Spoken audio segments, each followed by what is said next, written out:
Бала берекеден сырткары дагы мамлекетибизде бийик тоолуу аймактарда жашаган көмөк жөлөк пул деген дагы катталды. Себеби ал ушул эле шарты катаалда жашаган аялдарга биринчи, экинчи, үчүнчү төрөлгөн наристеси болсо, ошого айына 3000ден төлөй турган дагы көмөк пул, жөлөк пулду иштеп чыктык. Азыр ушул күндө ишке ашты.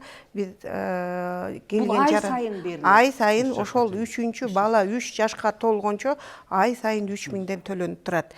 Ага чейин ал 3кө чыкканга чейин эч кандай тоскоолдуксуз болбой чыгат. Бизде компьютерге биз киргизгенде эле ал өзү 3 жашка чейин эсептеп чыгарып коет.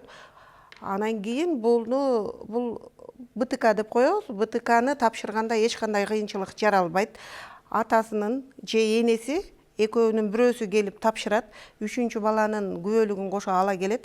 Биз ошо атасын, анан 3-чү наристени киргизгенде эле андан мурунку 4-чү, 1-чи, 2-чи, 3-чү, 4-чү, 5-чи, 6-чы балалар өздөрү эле чыгып калат. Бул дагы мен ойлойм айылдык айымдарга эң чоң өбөлгө, эң чоң жакшы жардам болду. Биздин айымдар эми телефондон, уюлдук телефондон бат-баттан чалып атышат. Эң сонун болуп атыптыр, жакшы жаңылык угуп атабыз, же биз да калсак болобу, кандай кылып кайрылсак болот, кандай документтер керек деп биз ошолорго толук маалыматтарды берип атабыз, жеткирип атабыз.